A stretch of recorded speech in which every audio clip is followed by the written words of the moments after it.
friendly steps. That's how the Kremlin is describing Finland's plans to join NATO, which it says is definitely a threat to Russia, and that the expansion of the military bloc will not make Europe or the world more stable. Speaking to reporters on a conference call, Kremlin spokesperson Dmitry Peskov said the steps taken by Finland to join NATO were a cause for regret and a reason to impose a symmetrical response. Finland's leaders have said the country should apply to join the NATO defence alliance without delay. The country's parliament is expected to approve the plans next week, after which the application process can begin. Though joining can take a year, it is said that Sweden could follow suit within days. Here's what else is happening in Ukraine. 1,000 bodies have been recovered around the capital, Kyiv. In recent weeks, the UN's human rights chief, Michelle Bachelet, says many killings the organization is looking at may amount to war crimes. She told the Geneva-based Human Rights Council the scale of unlawful killings uncovered was shocking. Meanwhile, Ukrainian troops have been continuing their counter-offensive around Kharkiv, Ukraine's second-largest city. According to Ukraine's military, Russian troops have been pushed back so far that the artillery, they say, is no longer in range of the city's center. Here's more on ground. Ukrainian Foreign Minister Dmytro Kuleba began an official visit to Germany today, where he met with leaders of Chancellor Olaf Scholz's Social Democrats. Kuleba was later scheduled to meet representatives of Foreign Minister Annalena Baerbock's Green Party before heading north, where he is expected to attend a G7 foreign ministers meeting to discuss the war in Ukraine. Germany currently holds the rotating G7 presidency. For Ukraine's foreign minister, no alternatives to European integration of Ukraine will be acceptable. We firmly believe that it will be in the best interests of Europe to grant Ukraine EU candidacy status in late June at the summit of the European Council. And then discussions on the further strategic development of Europe and how it should be structured can continue. It will take time. I don't think Germany perfectly understands where this discussion will bring everyone to. So this is an open discussion, but EU candidacy status must be granted. Meanwhile, Finns today welcomed their country's decision to apply to join NATO without delay. President Sauli Niinisto and Prime Minister Sanna Marin said in a joint statement they hoped that the steps still needed for a decision would be taken rapidly within the next few days. Finland's neighbor, Sweden, is also expected to follow suit. It's great news. It's about time. I have really waiting this happening in a long time, and I'm really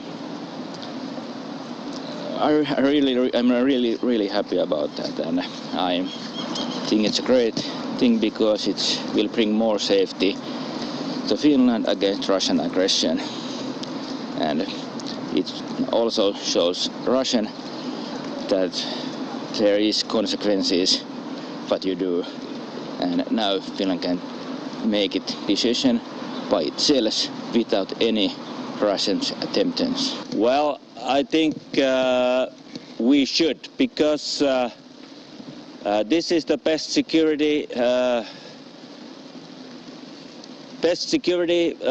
solution this time, and Russia have betrayed us so many times now again, and it's absolutely that we should join NATO, because you know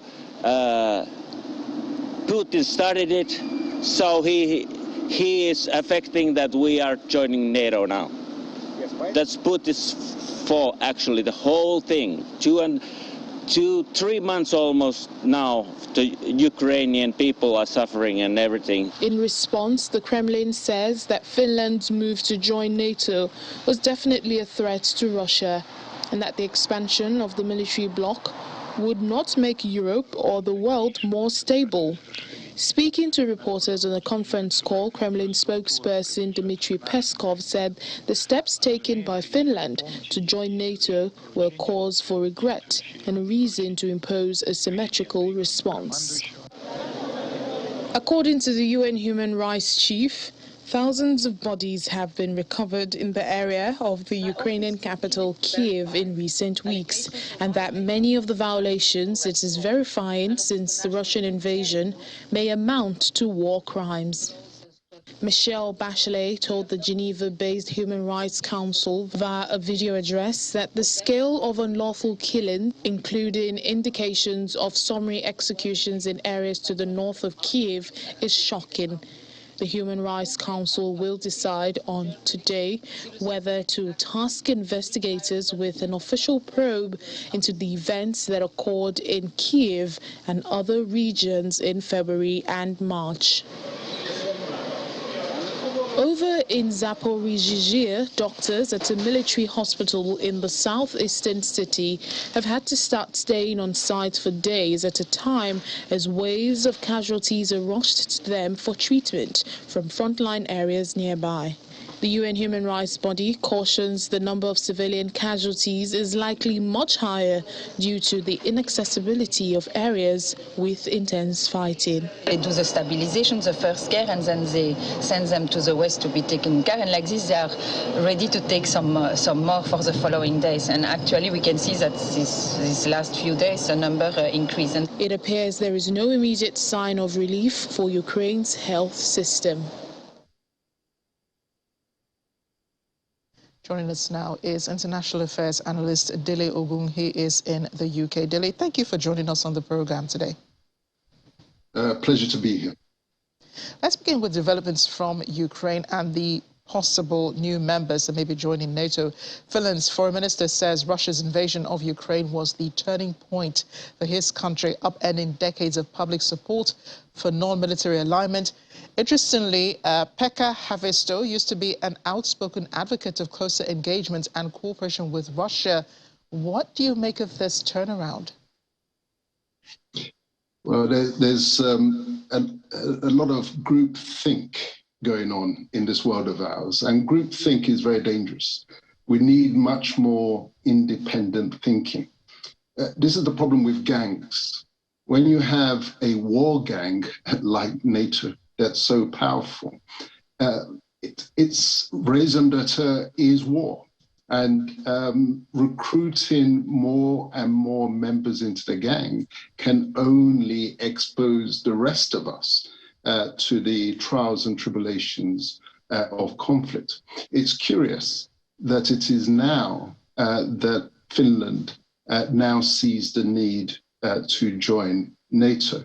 I'm not aware of any action, overt action, or indeed covert, that the Russians are said to have taken against the Finnish people, such as to rationalize the sudden rush towards NATO's arms.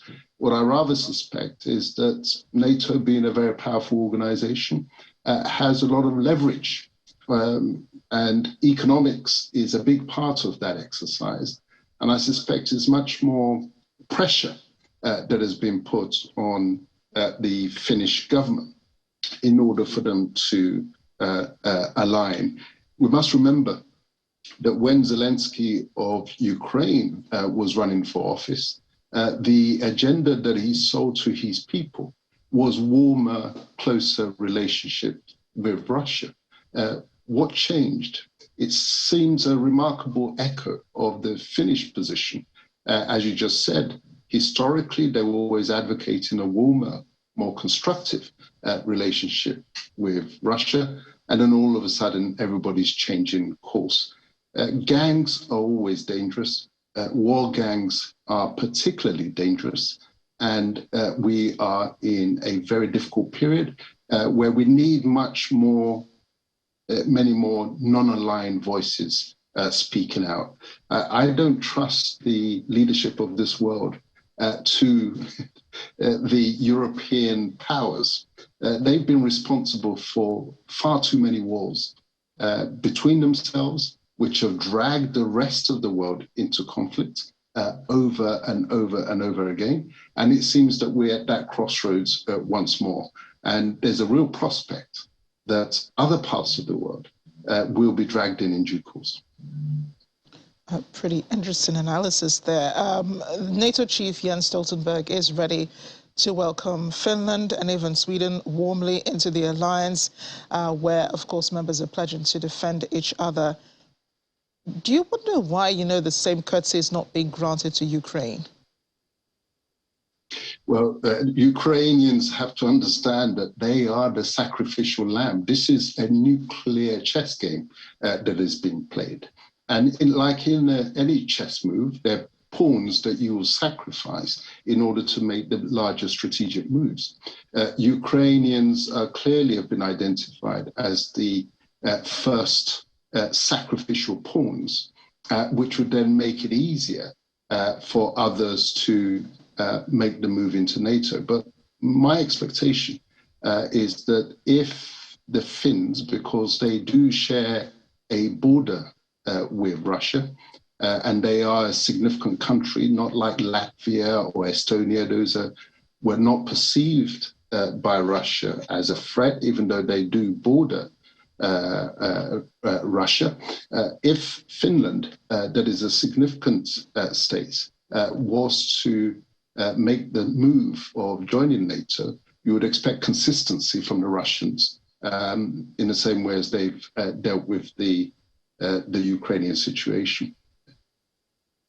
And Finland's application to join NATO will be presented before its parliament next week. There, of course, is the possibility that parliament might reject that, and this is what you would advise, wouldn't you? Well, it's certainly in the interests of the Finns. They've seen, do they really want what's happening in Ukraine to happen to them? The Finnish people have to sit back and reflect and don't trust their parliamentarians.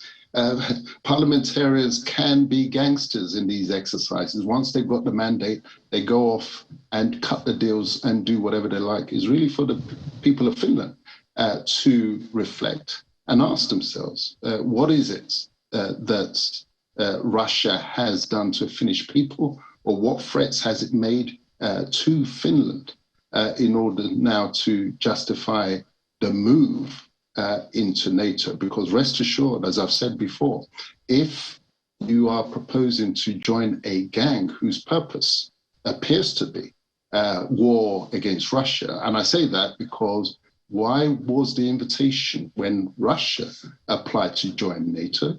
If NATO was just a club whereby we will all defend ourselves, why was Russia's application to join NATO rejected or not encouraged?